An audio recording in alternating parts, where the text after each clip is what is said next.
Barbie! I told you to wait in the dream house. Boys, avenge me! Avenge me! Avengers! Bazinga. Scruffy-looking nerf herders. Ethan Hunt contacted you? I am good, Rooster. I'm very good.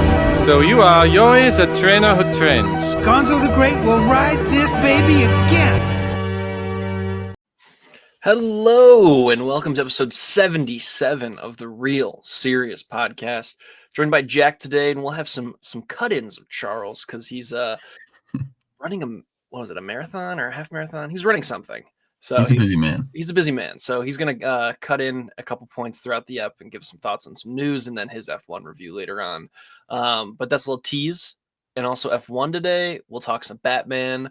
And then we got some actually pretty cool news. For once, I feel like it's been a couple weeks where we haven't had like some big news weeks, but this is a bigger one. It's a big episode. I mean, we got some pretty good news. We got F1, and then for everyone out there that wants to talk about Ironheart, this guy, I watched it. Hunter did the work. I did the work. I put that time in. I put all 3 hours in. Yeah, but a lot of good stuff. So I'm pumped. But how you been, man? We good? Good. Yeah. I mean, it's just been trying to get stuff done just before I travel and move around a little bit for the next kind of 2.5 weeks, but still trying to squeeze in. I was able to squeeze in F1 before I left, which was awesome. And I was happy to just. Sweet. My dad was like his most anticipated movie of the year. Movie. All-time dad movie. It was. And definitely glad I got it in. I don't know. Might go see it again, but we'll see. So. Yeah. You? No, I mean, I been kind of hanging out. Avery's in town this week, so pretty pumped for that. Should be here for the whole holiday, which is pretty sweet. And then F1 was awesome. I went to a fan screening on Monday, so I've seen it almost now a week, and it's just been sitting with me. It's been I'd like to find a way to see it again, maybe in the next couple of weeks, but I know Superman's going to take over the IMAX screens here very soon, so if I don't catch it this week, I'll probably have to just wait till it's out on Blu-ray. Yeah. Well, I was looking for the Steelbook, and it looks like just because it's Apple, it might not. I know. If they don't release this physically, I'm going to be so pressed. Yeah. No, I was like, maybe. Like, it was funny because during the movie, I was like, do I get the Steelbook? And then there's like a certain part in the movie where I'm like, okay, I probably would. Yeah. And then I checked after, and I was incredibly disappointed to find out that Apple does not really put their a lot of their movies on physical. So there's something about this one, and I feel like they might. I hope they do. I really hope they do. I want it. I want the Steelbook. Man. Yeah. Speaking of Superman, I was just I guess into what I watched this week. I was just kind of itching, and I was just going to work out, or I was coming home, driving home, and I was just listening. I just have like my playlist of just like all my scores and stuff, and I just kept listening to like Flight and What Are You Going to Do When You're Not Saving the World, and I was like, all right, I need to watch Man of Steel again. So I watched like the first hour and 38 minutes of Man of Steel. I wasn't able to finish it, unfortunately, but so you basically just got to like the flight where he flies for the first time. I got to the part where basically he breaks out of like Zod's ship, and he does the aura farming where he like floats. Yes, it was so awesome. Yeah. And then he like goes down. He's like, "You do not touch my mother." Mommy issues, that guy. Yeah. No, it's all good stuff. I don't know. I just have like a weird like itch, and I really do like that movie, but it's just again, people gotta let go. So, and that even talks about some of the new some people have spoken of the new Superman, even though people have seen it. People have seen it. We did not get the invite, which James Gunn, what the heck, man? I thought we were cool in this, but it's fine. It's whatever. But yes, people saw it. They can't really talk about it, but for those in the space of movies and things like that, Soups, the TikTok guy, usually if a movie's bad, he'll thank the the staff or like thank the crew on the movie. Didn't do that. Massive. So I think we're good, boys. I think we're good. But yeah, no, I'm shifting into Superman mode. Jurassic is like on the back burner of my preferences right now. I'm full Superman. I'm going 3 times opening week. Oh my gosh. Yeah, I'm gonna go to the early fan screening on the 8th, day 1 on Thursday, and then a Sunday night again. So if it's not for me, I'll be real bummed to see it. I'm still gonna see it 3 times, obviously, but it'd be a tougher three-time watch. No, that's exciting. Yeah. All the buckets and everything are hitting the shelves. So yeah, I'm debating it. I'm thinking that I'm just gonna hold off and maybe get some merch at Comic-Con, but we'll see. Yeah. We'll cross that bridge when we get there. Yeah. No, for sure. But so you got Man of Steel. What else you got? I watched Jaws, which was fun. My family normally, like, at the end of the night, we'll either watch like part of a show or we'll watch a movie, just depending on how much time we have. We'll either watch like some Seinfeld episodes or like The Office, but we had some time, so we watched Jaws, and I think it just still holds up incredibly well, just considering that it was made, 50 years ago. Oh yeah. Just blows me away. So, it was funny, or not necessarily funny, but I was watching it with my mom, and my mom was like she was getting scared when the shark would pop up, and I don't know. I said this in my Letterboxd review, but I think it's like so cool that it's like a shark movie that, is basically intended to kind of strike horror into the audience. But I think that the scariest scene is the scene where they're in the ship, and I can't remember, is it Quint? Yeah. Okay, yeah. Quint's talking about his his horror stories back, in the Army, and he talks about the USS Indianapolis, where they sent the bomb to Hiroshima, and it's perfect. And I think that scene alone is just like, for me, establishes like that movie at just like an all-time high. And then I love everything that's going on with like the mayor. I think the mayor's just the worst person ever. It's like so good because, I mean, if you ever seen any of the behind the scenes stuff on that movie, and for those who don't know, like they wanted the shark to be so much more involved than he was, but because of like the technical limitation of the time and like how awful that puppet was to work with, they basically were just like, all right, let's just show him less. And it works to such a benefit for that movie. It's incredible how much it works more with less shark. Yeah. It's perfect. And it was cool to like watch it, and like Spielberg pops up and he's like, welcome to the 50th anniversary. And it was like, I don't know. It was a nice touch. I liked it. But then just like looking at the budget for that movie and then how much it made, it's like, that is the summer blockbuster. So I will forever be grateful to Steven Spielberg for pulling that one out for us. Yeah. Much appreciated. And then the rest of the week, I think I really just watched F1. Oh, last night I watched The Town with my brother. He was wanting like kind of something like gangster-esque. We're about to watch The Departed. That's like one of his favorite movies. And then we kind of pivoted last minute just because we both seen it. And then I'd heard great things about The Town. We watched it. I really liked it. It was good. I think there's even like points where it's like great. I saw that you've seen it, but the I don't know, this is kind of a spoiler, but the point where he walks into the flower shop and he finds out what like happens about his mom. Oh yeah. Like that's where like for me, like it like starts to peak a little bit more for me. And I think that's one of those great moments where do you know the whole thing with your basketball coach for the Celtics in The Town? Yes, he's a religious town guy. Yeah. He's a town head. No, he's a townie. I love it. Yeah, I love it. But I also love it too, how they're just walking around and they just have like Boston sports clothing on like all the time. Yeah. No, great. All-time Jeremy Renner role. Jeremy Renner, sneaky, great filmography if you know ball.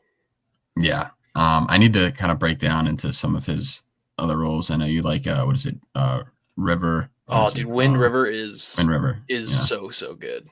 So maybe but me and my brother liked how just seeing Jeremy Renner, he's just so unhinged in this movie. He just does whatever he wants. And I liked his ending, the ending to his character in this one, but I feel like it was very fitting, especially just with everything his character had already been through. So Jeremy yeah, Renner, that's good guy. for movies. That's what I watched, and then I finished season 2 of Succession, which the ending of season 2 is arguably, I think it's like up there with some of my favorite episodes of like TV ever. You've seen it, right? Yeah, What does season 2 end with? Yeah. So I mean, obviously, spoiler, but season 2 ends with, because of the cruises, they need to throw someone under the. Oh, this is where he rejects get rid of someone, the bus. and then Kendall has to. He rips up. He rips it up. Yeah, and he basically just goes at his dad. Yeah, and that's when he finally respects him. Yeah, it's like the end is like perfect because he says all that, and then he's looking at the TV, and he slowly just has a little smirk on his face, and you can just tell he's like pissed off, but at the same time, but he respects him. He's a little proud. Yeah. Yeah. It was awesome, and I think just like there's a lot of great character development in that episode, and they're out there on like this massive yacht the entire time, and they're trying to figure out who they should kick off, why, and there's just a lot of, I guess, like politics involved, and I loved it. And I think by the end of it, I was like, that ending alone kind of catapulted it to like one of my favorites of all time for sure. But really liking the show. I got, I don't know, like 16, 17 episodes left, so it's coming down to the wire, but really enjoyed it. Sweet. I was in a similar like mood with you as well this week. So I watched F1. We'll talk about that later. And then I watched a different Superman movie. I watched Superman Returns. And last week we literally joked about, it'd be kind of cool if they did the opening credits in the opening of the movie, which this movie does, which is very funny. It's such a bold choice to basically do, hey, we're doing a sequel to the original Superman movie, but with none of the same people and also like a very different storyline. You almost have to respect it. And this is like a good movie. There are like some points here where it works really well, just a lot of points where it doesn't work really well. I think that Brandon Routh actually is a pretty decent Superman. I think he does best is probably as Clark Kent. He's just like a dorky in a way that works. And Kevin Spacey, bad guy, good Lex Luthor. Here, he's pretty good. Also, James Marsden is just, this dude always is like the other guy in the movies. Like he just is always like the guy who gets, he's just never like the guy who gets the girl. He's like the guy who was with the girl. So yeah, it's pretty decent. The music works really well. So yeah, big Superman Returns. I gave it 3 stars. And then the other one I watched this week was Rock of Ages. Yeah. Avery and I watched that last night. She gave it 4 stars. I gave it 3.5. I have to tell you, you are very wrong in your Letterboxd review of 2.5 stars. This is awesome. It is campy. It's fun. It's ridiculous. Tom Cruise, my God, he's so good. He's perfect. He's so good here. It just is so. If this is like your kind of thing, it's very your kind of thing. If it's not for you, I kind of get it. But also just Julianne Hough, man, she deserved better. Yeah. She's a star here. And she just never really caught on. Yeah, I think there's just a lot of stuff in this movie. Like, I agree. I think the campiness is like all over the place. And I don't know. I think the Tom Cruise part for me is what really like anchored in that movie and made me like interested to watch it, you know? Yeah. But then the maid leads, obviously I just wasn't really engaged with the cast. Is just stacked though. Oh, it's so good. It's so good. Paul Giamatti is like it's just so awesome. The agent. Yes. Mary J. Blige showing up out of nowhere. Oh, hey man. Yeah, hey man. Monkey. Yeah. Will Forte is like a small like anchorman is so great. Yeah. Maybe I rewatched that and dude, Stacey Jax is it's just funny. One of the best characters of all time. He just does what he wants. Yeah, and also it just keeps going. Like there was a point where we thought it was coming to an end. And we like paused it for a second, and we had an hour and 15 minutes left. We're like, oh my God, it's still going. And it was just great. It was great. So yeah, big fan of this one. And then that's really it. So, nice. And Ironheart. Should I talk about Ironheart now? Yeah, go for it.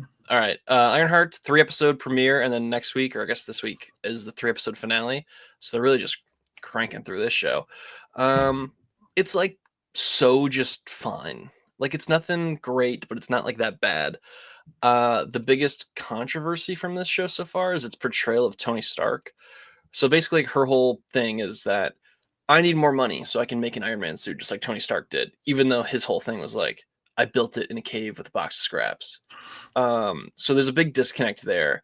And I think that the moral of the story is going to be like, she doesn't need the money. Like she just needs her intellect and like her scrappiness to get through it.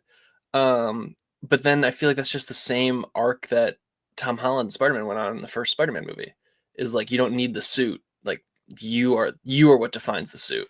So it's a little redundant. I also think it's really dragged out. I mean, 3 episodes, you could have combined maybe the first 3 into like 1 episode. But there's moments that shine, that are charming and fun, but like it is very much so far a unnecessary addition to the greater Marvel universe. So like if this is where I think that it's a positive and negative, right? Like if you're a person if you look at comics, you don't have to read all the comics to know what's going on. You pick and choose your characters that you like. So if you like Ironheart and you like Riri Williams, like this is a good show for you, I would feel. If you're someone who's like, not really for me, if you skip it, I don't think you're missing a whole lot.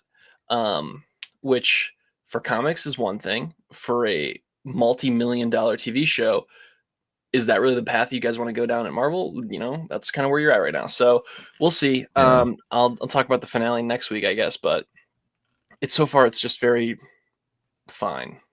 I put it in the same category as Miss Marvel. Okay.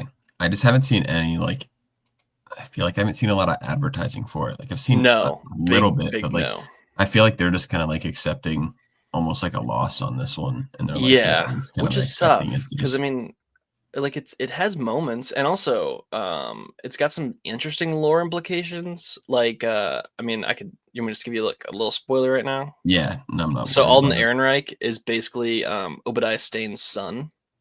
Gotcha. And so like that's kind of interesting. Okay. And then also it's a little strange because I felt like at the end of Black Panther 2, she's like friends with the Wakandans now. And so you think if she like needed a place to go and like test her technology and really try to figure out who she is as a person, she would just like call up the Wakandans. But this show is like doesn't connect her with them at all for some reason. And I wish I knew why that was the case. They had a falling out, I guess. Yeah. Yeah. Didn't work out. So yeah, that's Ironheart. It's perfectly average. Bam. Dang. All right, you want to get into some news? Yeah. All right. First bits of news are all sequels. So the first one we'll just skim by real quick is Lilo and Stitch is getting a sequel, Lilo and Stitch 2. And we move on. Joseph Kosinski, the director of F1, and the director of Top Gun Maverick, was talking about Top Gun 3. And the thought is that this is going to be one last ride for Tom Cruise's Maverick. That's kind of the plot of Top Gun 3 is going to be just like, here we go, one last time, which I kind of felt Top Gun Maverick was one last time. Here we go. Yeah. So it'll be interesting to see why they return. I am very optimistic about this because I really don't think that Tom Cruise would come back to it if he didn't believe in what the plot was.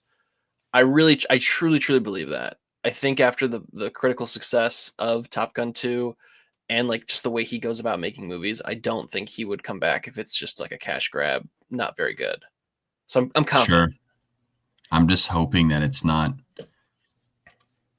like, I hope they trust the audience a little bit more than they trusted the audience in like Mission Impossible. Obviously very different directors and very different directors, but I'm just like, I don't know. You can still kind of like hint at stuff in the past, but just don't like harp on it forever. Like just kind of like trust us that we know what this story is about, who these characters are, and let's just head into it. So agreed.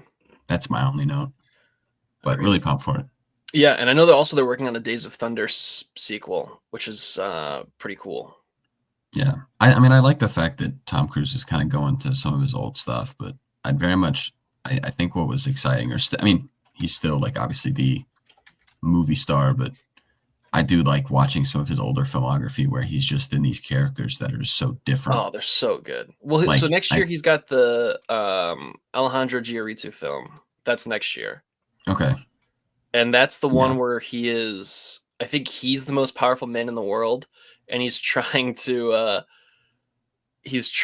prove that he is the savior of humanity, which is just so funny to think about. It's very and that cast is really good too. It's him, Jesse Plemons, John Goodman, Riz Ahmed. So it's a pretty solid cast. Yeah. No, I mean I'd like to see him. Obviously the sequels and all that stuff is fun, but I think Collateral for me is like, I don't know, so much fun because he's just in a role that I'd never expect to see him in. And then even like I Eyes think Wide more Shut, villains.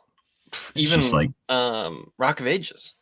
Yeah, no, exactly. I mean, it's just seeing him in just these different roles. So love Top Gun Maverick, and obviously I've never seen like Days of Thunder all the way through, but definitely would love to see him in just some different or more unique roles potentially. The one that I'm pretty excited about is Broadsword, because apparently that's the next Christopher Plummer movie with Tom Cruise. Apparently it has like as little dialogue as possible.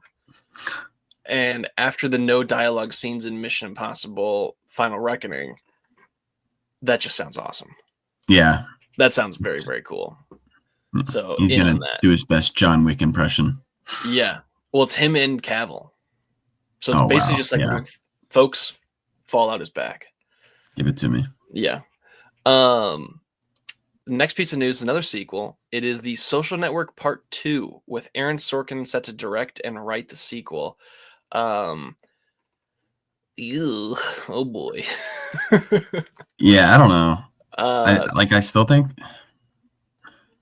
think there's more to be said to the story, but I don't know. Agreed. The Social Network, I think, is just such a good movie that I think it's hard to get behind to say, all right, let's try and do it again.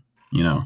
Yeah, I think this is a chance to be very just like, we lived through it, we're good kind of thing. Like the thing about The Social Network was that we weren't a part of that process as like a people, I don't know, as culture. Like we weren't there for him at Harvard, like dropping out and like all of the behind the scenes. Like we weren't there for any of that. We just utilized Facebook, or the Facebook.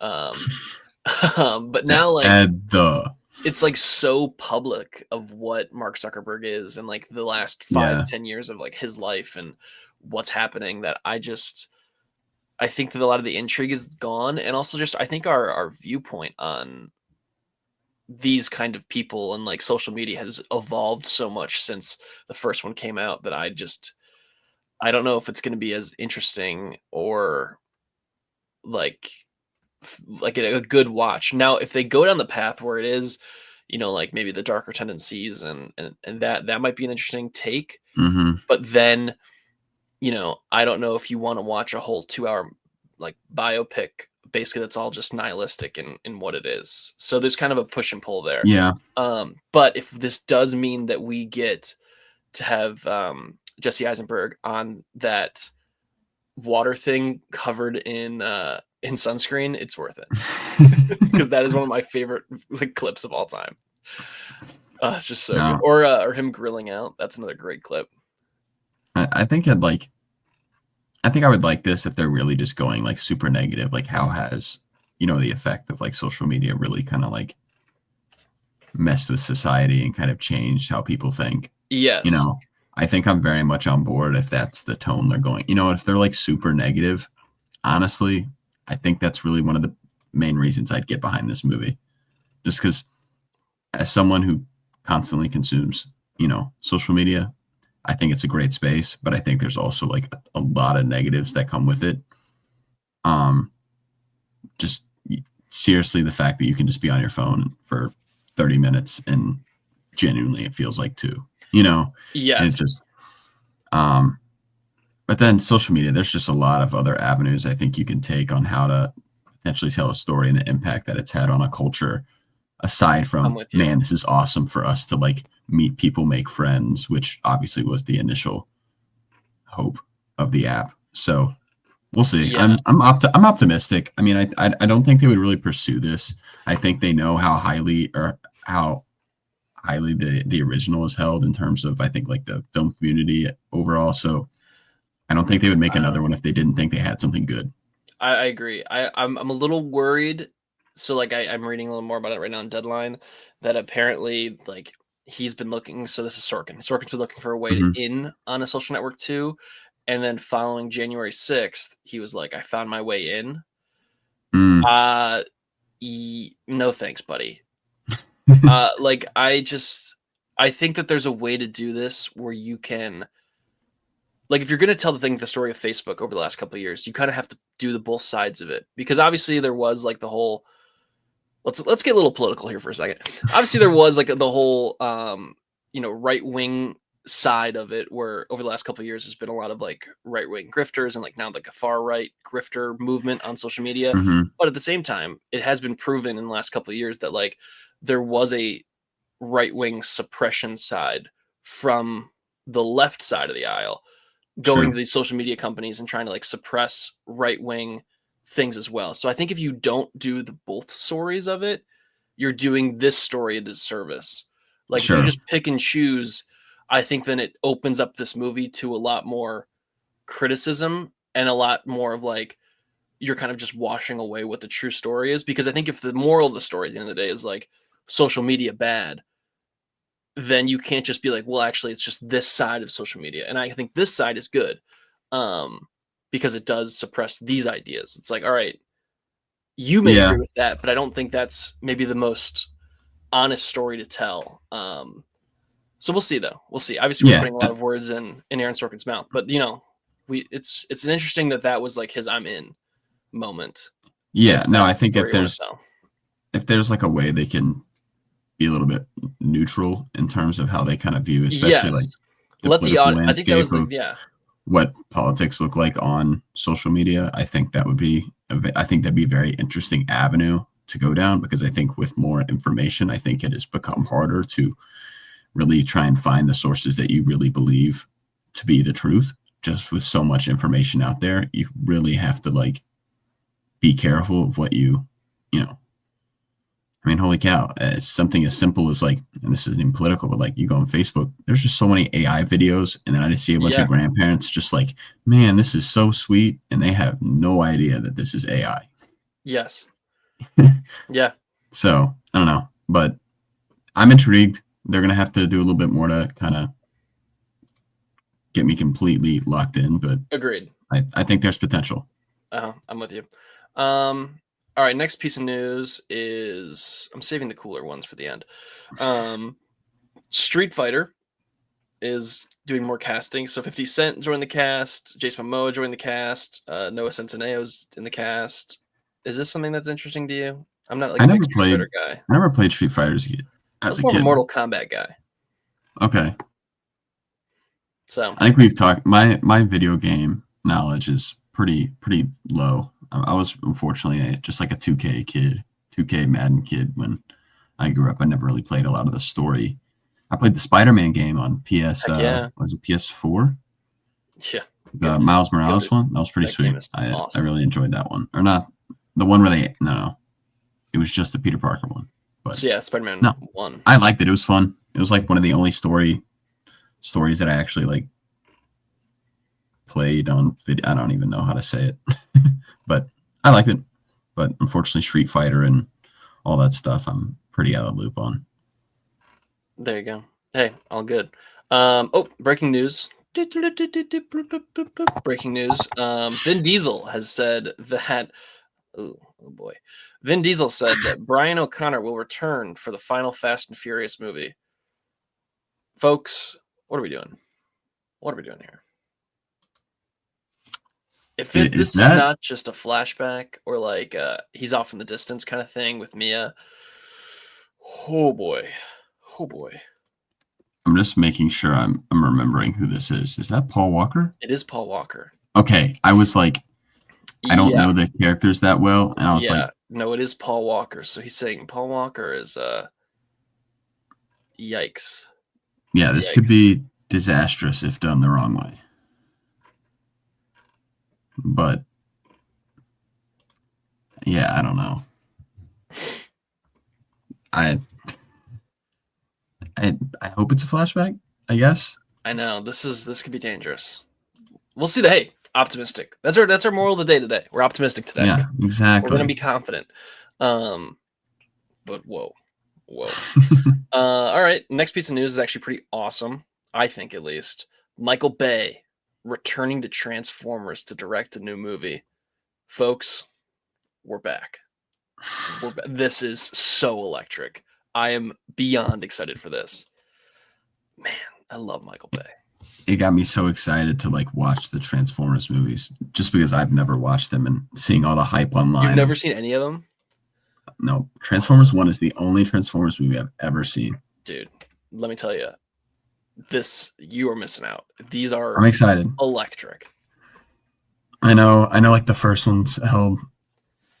The Shia LaBeouf trilogy is pretty goated. Very Is good. it good? No. It looks incredible and it's fun as heck. So yeah. It's heckin' fun. That's all I want. I mean, I'm a big Michael Bay. What is it?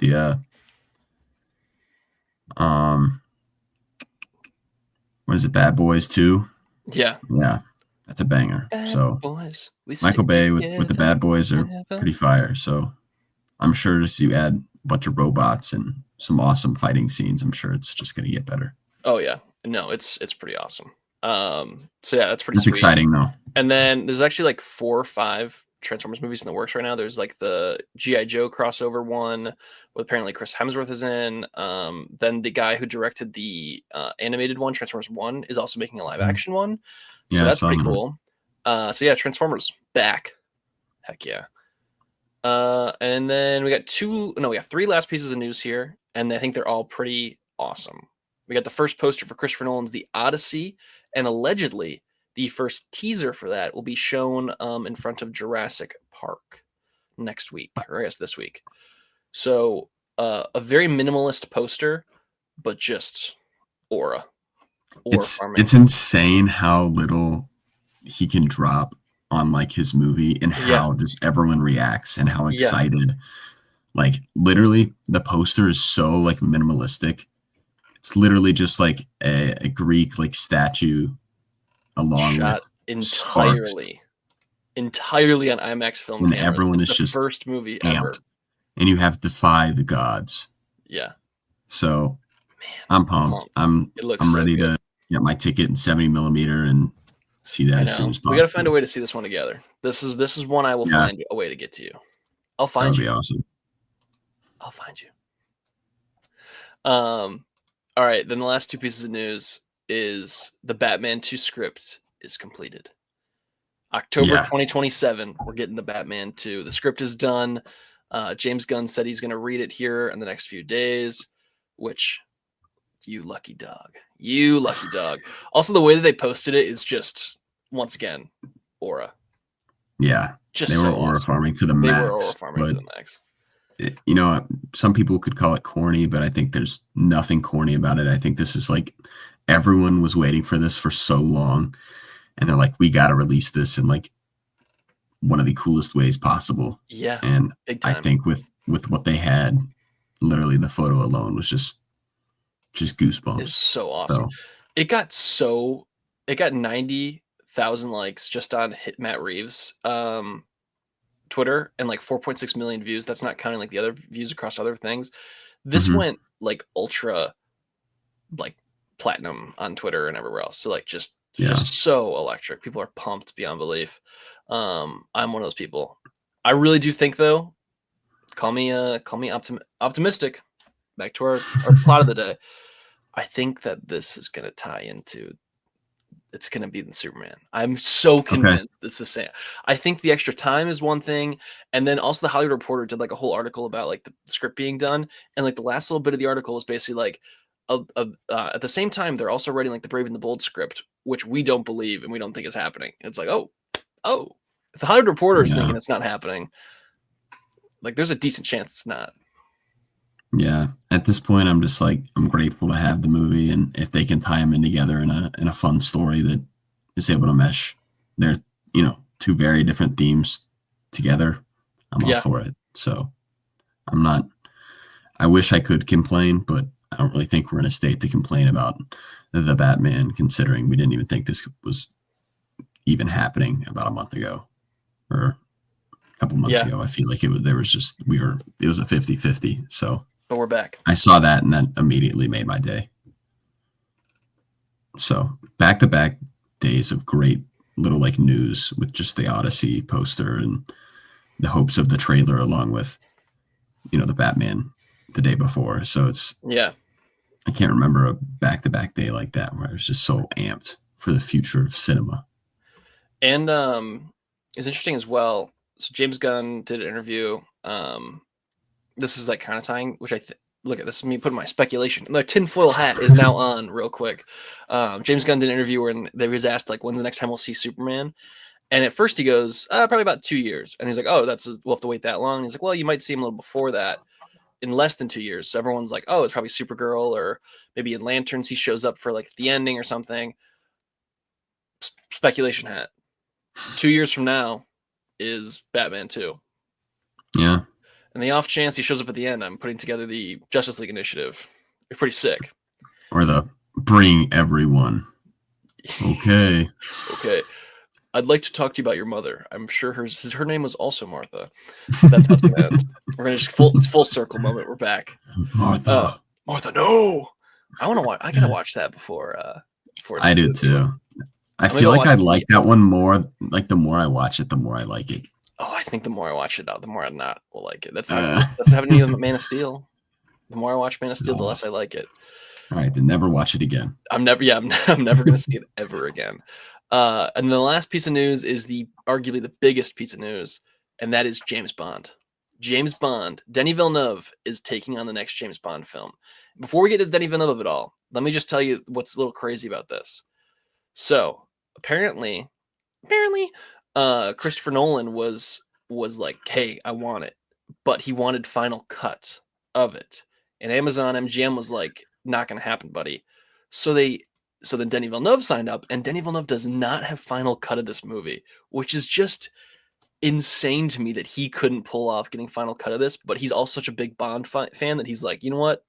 Sure, let the studio have a little control of this. So that's just crazy to me. They better not screw this up. I mean, I saw that he's directing, and I got pumped. But then I saw that he didn't have final cut. Yeah. And my interest just went from like, I mean, he's on one of the greatest runs a director has arguably ever been on. Big time. Ever. Big time. And you're about to say, yeah, we don't trust you completely on what, you're giving to the fans. He just said he's a big Bond fan. He said he's always been. He wants to do the character justice. And I hate that they're not giving him full control of this. And they're only doing one movie. He's only signed on for one movie too, which is crazy.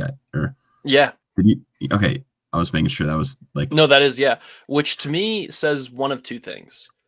One is maybe it's going to be like a one-off old school Bond, because in the interview he was talking about how he really loves the older Bonds, which maybe like a period piece Bond would be pretty sick, in my opinion. But it also could mean that maybe he's just like, hey, I'm going to set up this next Bond and then it's on you guys. Because that's kind of what they did for the Daniel Craig Bonds. Like, I don't think any one director did back-to-back, if I recall correctly. Yeah. Here, I'll look real quick. Maybe, I think there was maybe like two back. I think that someone came back, but I don't think that they did back-to-back. So hang on, let me look real quick. Yeah. So we have, so we did Casino Royale. Casino Royale was directed by Martin Campbell, and then he followed that up, obviously, with Quantum of Solace. Quantum of Solace was Mark Forster. Sorry, Mark. And then a few years later was Skyfall. Skyfall was Sam Mendes, which is a very good one. Maybe one of the best Bonds. And then he did Spectre. Spectre was a follow-up, but that was Sam Mendes. That was back-to-back. But Spectre is not good. And then I remember liking Spectre, so that's why I'm trying to go back and rewatch the Bonds sometime soon. And then the last one was Carrie Joy Fukunawa for No Time to Die. So if I recall correctly from my Bond watching, is basically the Daniel Craig ones alternated good and not good. So Casino Royale was good, Souls was bad, Skyfall was good, Spectre was bad, and then No Time to Die was pretty good. Yeah, I like No Time to Die. I think a lot of people are just. I think there's some people who hate the ending, and I think the ending is honestly, it works for me, and I like it. It honestly like made me tear up. I mean, because like that's like the Daniel Craig Bond movies are just movies that I've watched with like my dad and my brothers like growing up. Like those were always like movies that we would just turn on and just watch, and we loved them. So just like the fact that that kind of story arc came to, found its conclusion was kind of emotional. Yeah, I'm with you. But again, Villeneuve being able to direct this movie, really exciting. The fact that he doesn't have Final Cut kind of pisses me off. But then they released who they potentially want to be. Bond, I think that was a test. I think it's a test. I think it's like let's test the waters thing, because I really don't think that that's the true list. But we'll see. No way it's Tom Holland. Man, let me look up young British actors. Harris Dickinson is the only one that I think, in the nicest way possible, I really could like get behind out of the three of them. Yeah. Okay, so I'm looking at young British actors. There's not a whole lot of like. Well, I was looking online, and a bunch of people after F1 were saying that they'd like to see Damson Idris. Oh. From Joshua Pierce, and I saw a lot of people saying that they'd love to see. Like, I don't know. I'm all for let's do something different here, but like when we say let's do something different, let's not do like Tom Holland in the nicest way possible. Yeah. Like I love you on that. And I think he's definitely a better actor than I think people give him credit for. Will Poulter. But, dang. Will Poulter might be not bad. Will Poulter might be interesting. Excuse me. Will Poulter might be interesting. I'm still on the Aaron Taylor Johnson train. I'm still a big ATJ stan almost. I feel like everything I watch him in, I just love it. So I think a Bond movie with him would have me going crazy.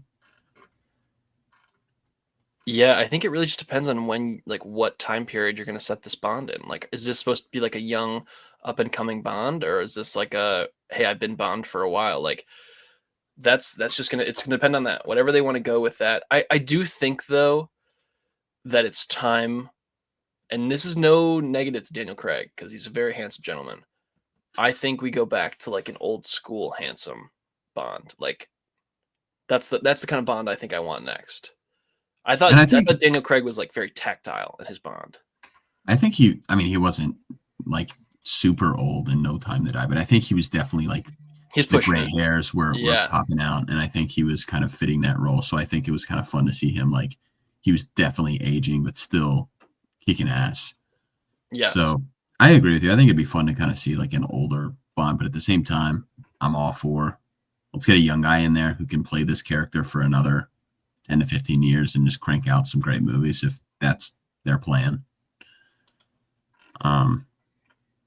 Yeah. And honestly, like, as much as I'd love for it to be like Aaron Taylor Johnson, maybe find someone that's not as big either, like I wouldn't mind an unknown Bond and surround him with like known people. Like if you were like, all right, Bond's unknown, but like Q is known and like Moneypenny is known and like the villain is known. That would not be bad. Yeah.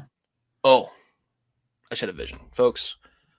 Tom Cruise as the villain in the Bond movie. That'd be awesome. That would be sweet. It'd be kind of cool if there was like another Bond, if they like cast someone who was maybe always someone who was going to be cast as Bond as the villain of this Bond. I know a lot of people are calling for Tom Hardy to be an anti-Bond, to be a 007 villain. That'd be nice. Yeah, I'd be in on that. I'd love to see him get out of his little whatever he's got going on right now. Yeah. But all right, let's get into some trailers, some trailer talk. First one up was Weapons. So this is the second trailer we've gotten for Weapons. This still looks so weird, but also like I'm very intrigued. So I'm fully in on this. I think I am too.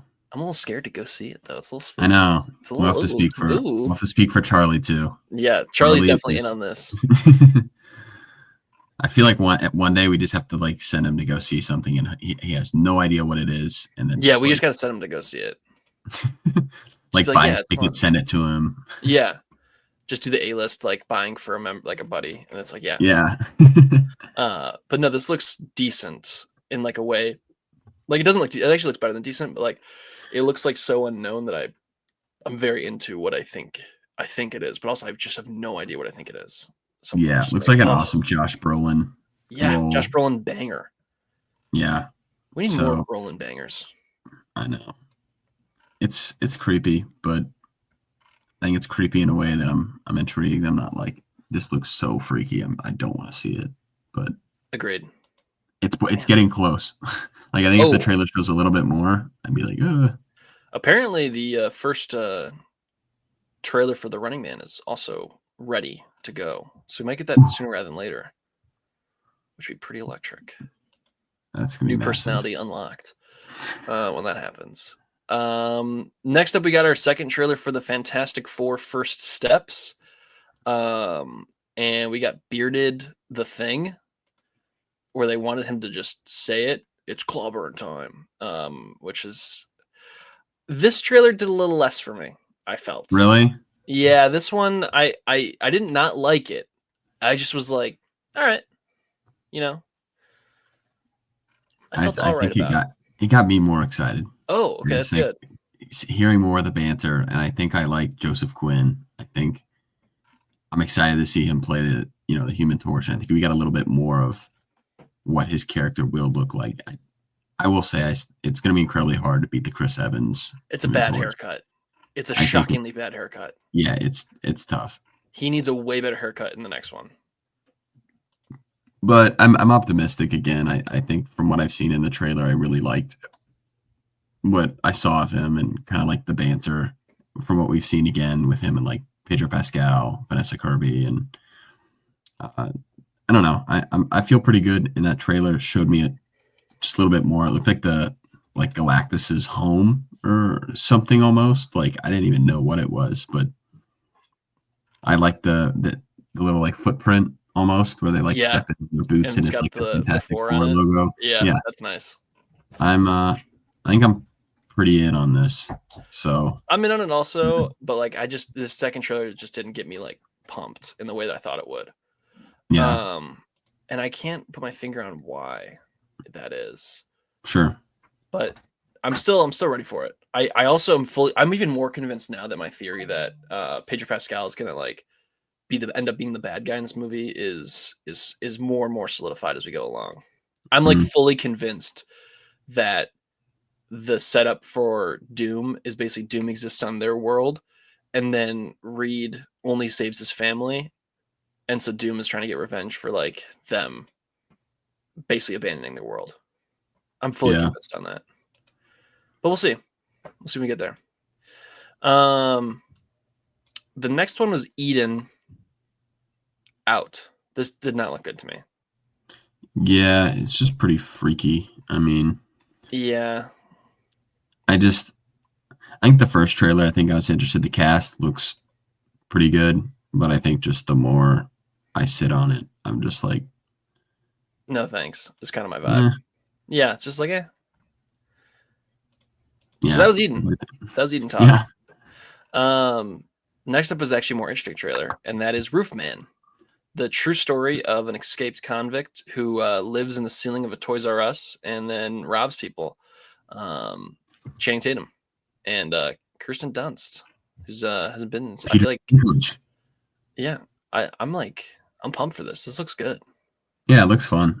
I think everyone in my theater was laughing when just the trailer was playing. Oh, you got this before F1? Yeah. Oh, I didn't get this before F1. Everybody was just giggling, and I'm excited. I think we need Channing Tatum in more movies. So I think he's just like kind of like a comedy, like cultural icon alone with just 21 and 22 Jump Street. So I think like our generation is just always going to love him. So yeah, you can put him in whatever. And I'm kind of there. I know. I kind of need the Tatum Renaissance to happen sooner rather than later. Yeah, maybe get him in some like. I'm interested to see if like this is like a really like. I mean, I don't know how serious he's going to get in this movie, but I mean, like, he's going to be in Doomsday. Well, yeah, but like, again, I want serious. I think he needs to be in a comedy again. Yeah, which maybe I think this has some. like, yeah, it had a sprinkle of it. You know, there's definitely some funny moments in this movie, just from the trailer alone. So I'm about to make a name for myself. Yeah. But yeah, that's the Tatum heads out there. We rise. My name is Joe. Yeah. God, those movies are so good. I still am so angry they never did the Men in Black crossover they had planned. It makes me so angry. I think it would have been great. Yeah, that would have been crazy. Oh man. Well, maybe one day. Maybe one day. The last one is Begonia. Is that how you would say it? Yeah, it's actually a spin-off from the B movie. Yeah, this is the spiritual sequel to the B movie. Two conspiracy theory obsessed young men kidnap a high-powered CEO of a major company, convinced she's an alien intent on destroying planet Earth. This is the next in the Emma Stone is best friends with Yorgos Lanthimos quadrilogy of movies. I mean, this actually no, it'll be the trilogy. 3 movies in 3 years with her. Oh wait, no, and The Favorite she did a couple years ago. Plemons. Yeah, the Plemons. The Plemons Renaissance is also back in full swing, and this looks good. I'm gonna go with good. I'm not fully in on it, but I like a lot of it. Yeah, I mean, Yorgos Lanthimos is just like probably the wildest filmmaker that's currently just like pumping out movies right now. Yeah, I mean, he is just pumping them out. Yeah, and Poor Things was one that I had to see again to really like come to terms with. I think it was just so different than anything that I'd really ever seen before, and I think that for me that was almost kind of like shocking. And I think he's just a very unique filmmaker. So I didn't get to see his last movie, Kinds of Kindness. That's what it was, right? Yeah, I have not seen that either yet. One, and I've heard that was still kind of wacky, but I don't know. Maybe this is something I can go see. I'm not sure, but he's given his all to try and get people original movies. So for that, I applaud him. I'm with you. And then that's it. So now we can talk F1. So F1. Let me read the synopsis real quick. It's loading. F1 Formula One driver comes out of retirement to mentor a team up with a younger driver. Jessica Kaczynski, Brad Pitt, Damon Idris, Javier Bardem, who has just some incredible fits in this movie. Insane level aura. Kerry Condon in one of my favorite Kerry Condon roles maybe ever.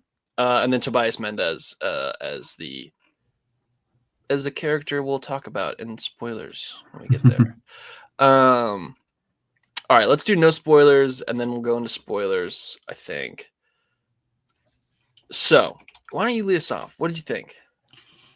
Yeah, I think this movie I was like crazy, not like worried about, but as the reviews kind of trickled in, people were like, oh, it's literally just Maverick 2.0 with F1. And I was like, crap.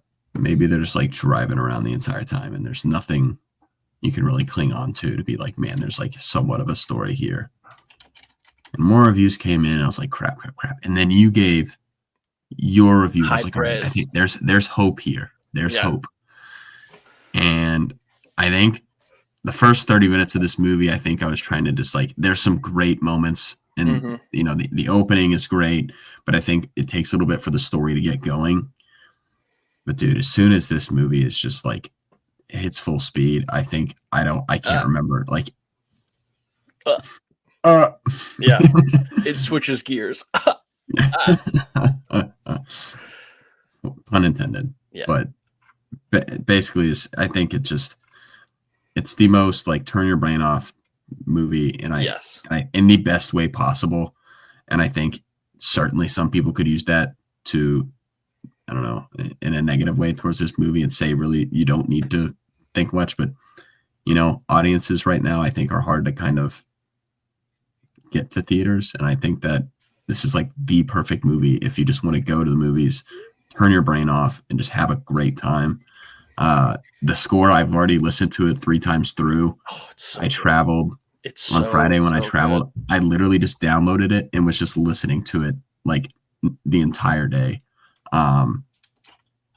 It's so good, and I think accompanied with the great racing sequences and the dynamic editing and shot choices, because I think there's a possibility that for how much racing they do, it could feel like they're just doing the same thing over and over again. Yes, but it never does. Never does. No, it never does. And I think it just you reach this like almost like I feel like euphoria when they're racing and when there's these certain moments. And I think the score alongside the editing and the shot choices just elevate this movie to like just one of the best summer blockbusters I've seen in a long time. In recent years, for sure. Yeah. I feel very similar to you. So it's formulaic. It's pretty predictable. It's obvious.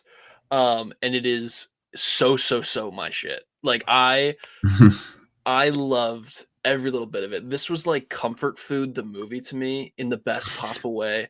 Like this is what Jerry Bruckheimer has been doing for 40 years of these kinds of movies where it's like, I'm not the best, but I'm going to become the best. And if I can't become the best, I'll die trying, kind of thing. And like, that is just such a perfect quintessential summer blockbuster of it all. And it works so well here. I think that this, like you can definitely knock it if you're like, well, where's like some of the originality here and like where's some of like the other stuff. I don't need that here. Like sometimes things are just good the way that they are. And this is a prime example of that. It's charming. It actually has some pretty decent like humor that works well.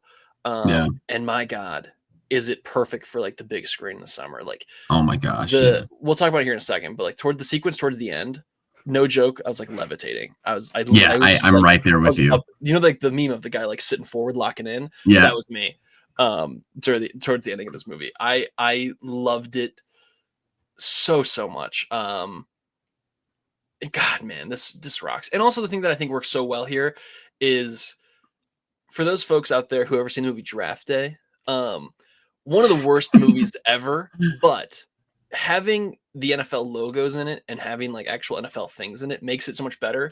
This is like a really good movie that also has the branding, which increases it's like having like the actual racers there. Like if you've ever, even if you're not an F1 person, like having the actual racers there who like are truly the F1 drivers and having like the other teams there is just such a great little, it's like, it just makes it feel real in a way that works really, really well. Man, I liked it. I liked it so much. So what'd you give it out of 100? Because this is my highest in a long time for us. Yeah, I think I'm at like a 92. I'm also 92.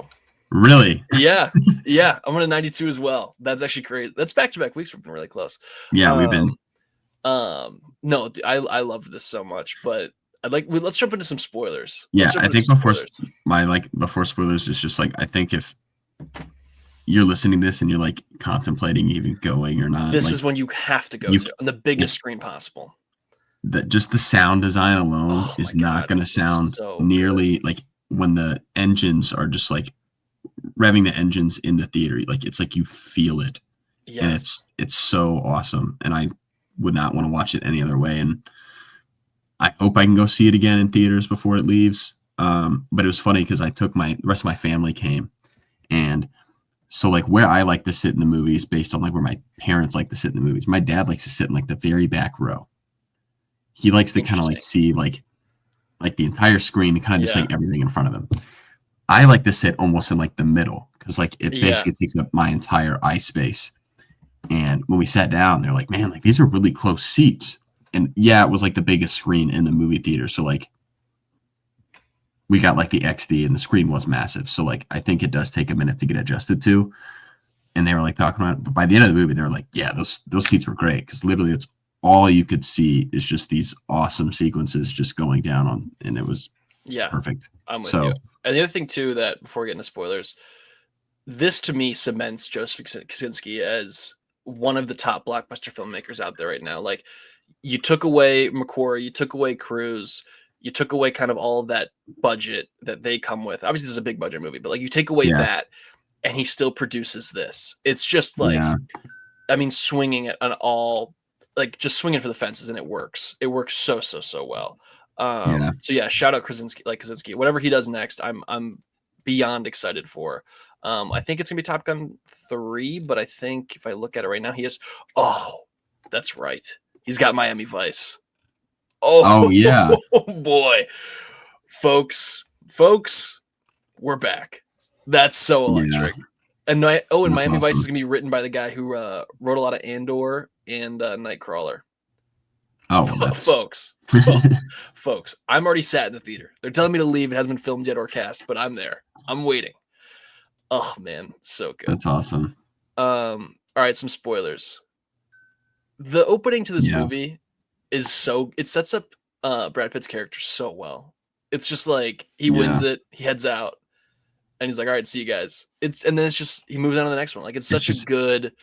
It's a bookend. This guy is. Yes, it's a perfect bookend. Yes. I mean, he comes in and he's just like, I like it too. How he's like, if we, don't wake me up if we lose. Yeah. He's like, just let me sleep.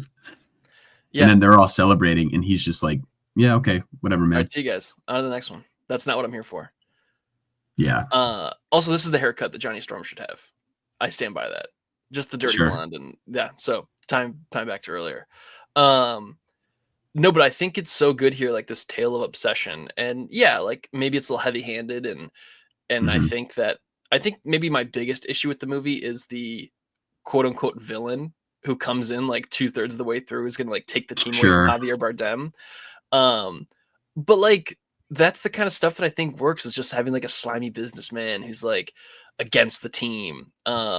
Is just it's one of those things where like if you didn't have it, I wouldn't have missed it, but you did have it, and it's fine. Like I didn't complain about it. And also like it's just good to see like a slimy British businessman get their comeuppance in the end. It's like, 100%. They did it. They stopped them. It's like I've seen people online kind of bash that choice, and I think like up until that point I was having a great time and I was loving the movie, but I was just kind of like, all right, so like where do we go from here? Yeah. And I think for me it's like the perfect timing of like, all right, like they give me a reason to care. And I feel like Javier Bardem's character is like, he just seems like the nicest guy ever. Yeah, you really like him. Like I just want to be friends with him. Like I want to get a beer with him. I want to hang out. Like that's like, I don't know. And he's just hilarious. And I think and he looks. I was talking about this after with my brother. There. He looks so. It's the fact that he can play, the villain from No Country for Old Men, and then the villain in a Bond movie, and still be as like funny as he's been in like Dune and now F1. And I think just like the range of his acting is just. I love him as an actor, so I'd love to see him kind of just like quite possibly in everything. Yeah, moving forward. I think a lot of times too, he's like in a costume that takes away his handsomeness. Yeah, and this one, I was just like, oh, I get it now. I get it. Like, I was like, yeah, dude, he's like the coolest looking dude ever. Just so good. And then I think the thing that also worked well too is like the Joshua Pierce role, so Damien Idris's character, I think worked well. I think that you could have gone down a path where it made him unlikable, but they never fully went down that path, and it was a very redeeming path they kept choosing over and over again, which I think worked really well, because I think you could have gone down like the arrogant, he's not, even though they redeem him at the end, he's still not likable to an audience. I think that they towed the line really, really well to make him still likable at the end. And I think too, like such a simple thing of setting up this through line of like, oh, Brad Pitt cares more about like the team, so he's like running with them, and then what a night, like just such a simple way to like convey to the audience that he's come around is having like him run with the team. It's just so like spoon fed, but in a way that works. And I think too, we complain a lot of times, but like when it's like, oh, look at this, just so obvious, but like sometimes that works when you do it well. I feel like it still felt like authentic. Yeah.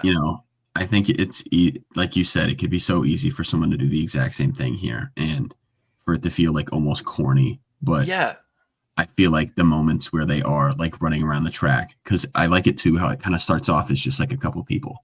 Yeah. And then it like it gains more like, as it goes along. And like, I think it just turns into like the whole group. And I love that, because I think here in this story, it's like Brad Pitt's character is again, just like this like thrill seeker, just so obsessed with, just reaching this high and racing no matter where that is or what it is.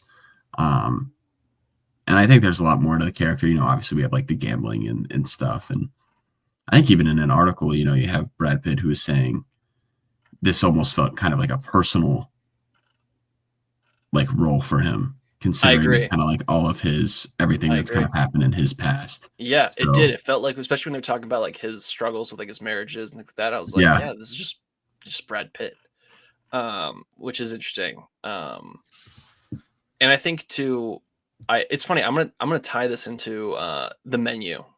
You've seen The Menu, right? Yes. I'd like a cheeseburger. Yeah, so I'm actually gonna tie into that actually perfectly. I think a lot of times when we have like movies and critics, like they think of it more of like the avant-garde way, where it's like, oh, like we have to like do all these extra things that maybe it's a little extra, but then that whole moral of that movie is sometimes the simplest is the best. And like to me, this is that cheeseburger of a movie. Yeah, like it's like this is the boiled down version of what it is in such a way that's done with so much passion and so simple, yet it works because you can feel the love behind it and feel like just the energy of everyone around it. That I am like, this is the stuff that I've been missing for the last couple of years in blockbusters, especially one that's like a quote unquote original story. Like, yeah, it's F1, it's based on something, but like in the grand scheme, this is about as much original as a movie we've gotten in a while. That's like a big summer blockbuster. No, I couldn't agree more. I love this movie, and I left and I wanted to see it again immediately. Yeah. Wanted to listen to the score. Obviously I had to wait. That's the thing that I hate. You see a movie before like its official release, so it's like the Thursday night. Mm-hmm. Like same thing happened with Sinners. I saw it, loved the score, immediately went to Apple Music, not there. Yeah. Like I just like give it to me a couple hours early. I'm with you. I think also the one that I really we got to talk about the driving at the end, the final drive. Yeah. What a way to shoot it after a whole movie, which I think this is so great too.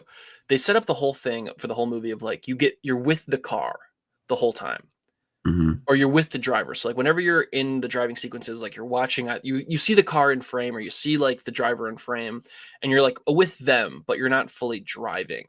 But then that final drive where there's nothing in the way, it's just the road, man. I mean, just levitating in the theater. Like it's so good. And then it does a little callback where she's like, he's flying, and like the sounds kind of go away, but it works. And even in that point, they're talking on the balcony in Vegas. He brings it up. I'm like, all right, it's gonna come back. Yeah, I'm like, here we go. It's so obvious. Like this is what's gonna happen. No, they literally lobbed it. They lobbed it in there, and I'm just waiting to tee it off. I'm ready. And even when it happens, I'm still like, I'm like, they did it. Great. I'm like, they did it. This is great. Because I don't know. I feel like there's just a predictableness to like movies that can ruin it, but I just think here, like, it's just one you have to kind of feel. Like it's not one you're just like, oh man, I expected that to happen, but like.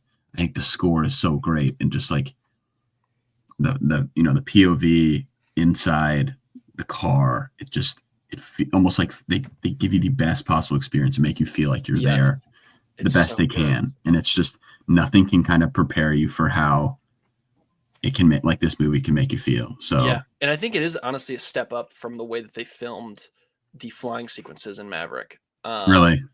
I think that it obviously takes a lot from those, right? Like, because obviously Joseph Kosinski like learned from that. But I think the one thing that Maverick didn't have that this does is those planes are going so fast that it's hard to strap like a camera on the front of it without just it falling off or whatever. Like this though, the cars are going slow enough where you can do it, but they're still so fast where you feel it. And I think that's such an advantage where like even the sequences, right, in Maverick. So in Maverick, like obviously the cameras are stationary, but here there's a lot of shots where like it'll go from the front of the car and it will flip so that you're in the cockpit and it's all one continuous shot. And that just extra bit of motion is just so nice. That I think it is like a step up from those specific shots. But man, it's so good, man. This is like the definition of comfort food blockbuster in the best possible way. Yeah. And I like that obviously like Brad Pitt was the center of it all. But then you have, you know, Joshua Pierce, but then even, you know, Kate's character. Yeah, she's great in this too. I think she's awesome. I like the fact that, you know, her backstory is like she took a gamble on, full pun intended. Nice. But I like that, you know, she took a chance to, you know, try something new and something that she wanted to do. And, you know, people in her life kind of told her like, no, you shouldn't do that, or like didn't really support her in what she wanted to do. And I think that storyline as well just kind of highlights, I don't know anything about F1 at all. Like I just went to my first Indy 500 this year, but like, I think it's cool to see that like the people who build the cars have just as much of an impact as the people who drive the car. Yeah. And I think seeing that and how they work it into this movie is just like incredible. And I like the role that she plays. And I think even with the limited screen time we get of her, I think it's done really, really well. I'm with you. I mean, it's just a great character. And I think too, it's such a good character because I think it could have fallen in the same kind of caricature level that you've had in the past, but she never really does. Which I think is great. Like all these characters are obviously like caricatures of things we've had prior in different summer blockbusters. Yeah. They never fall into the same ruts, or like it's never like, oh, this is obviously so and so from this movie. Like they're all just different enough, and they all work so well that like you just never. It feels familiar, but never redundant, which I think is huge. Yeah.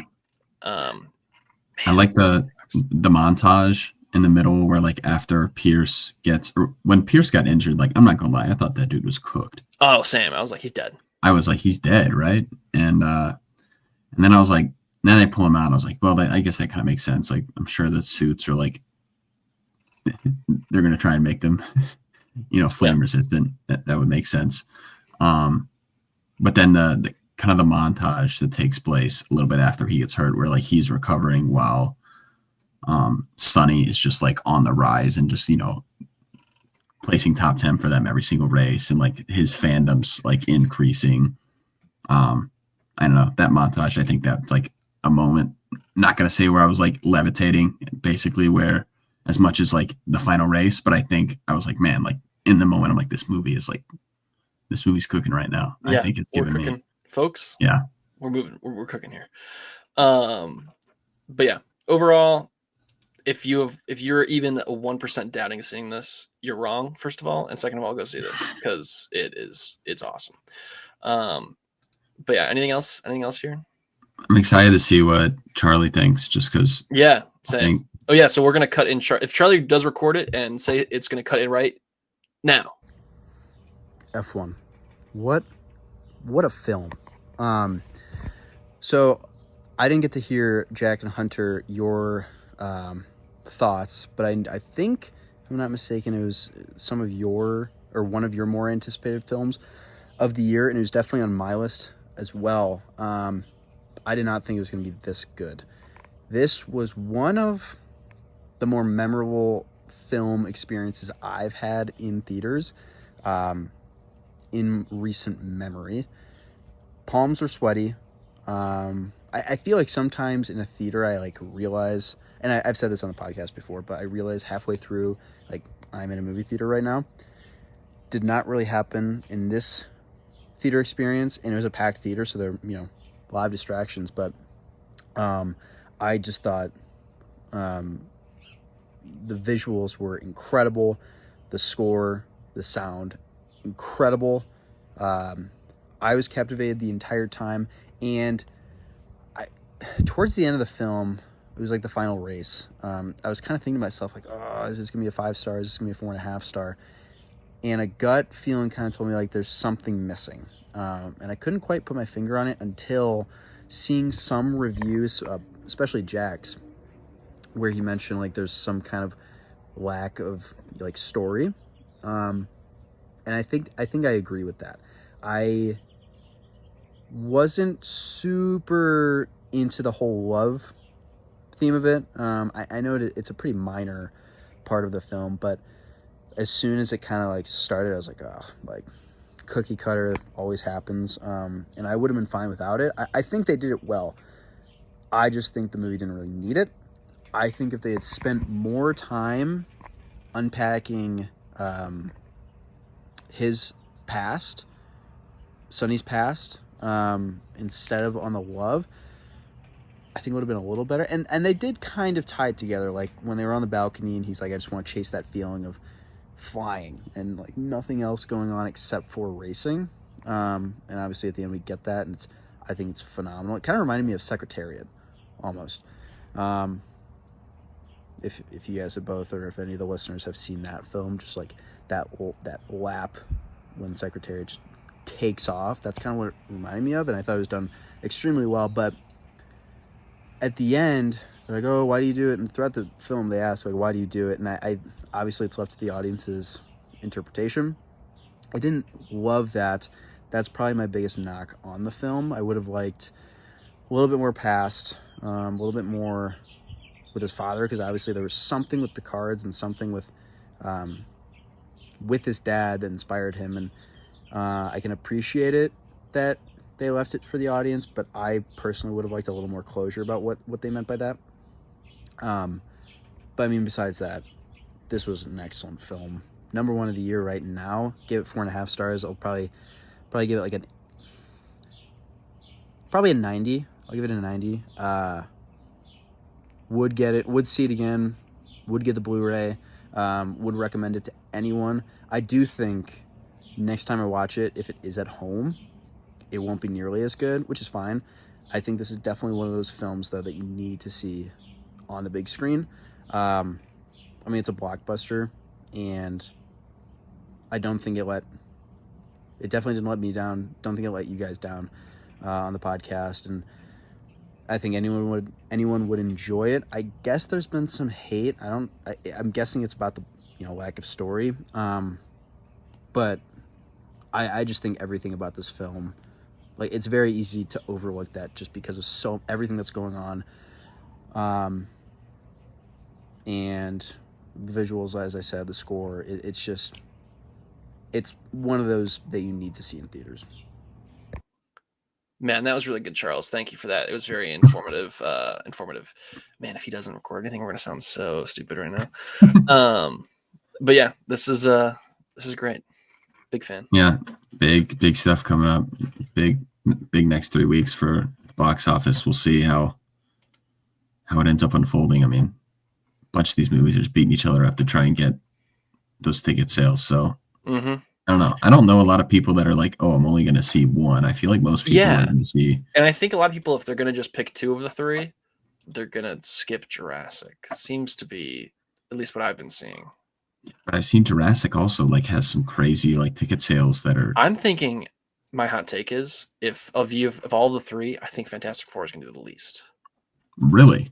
I think so. There's something. I think it's because it's last. Because it's like, all right, I went to this one. It's like, I'm gonna go again.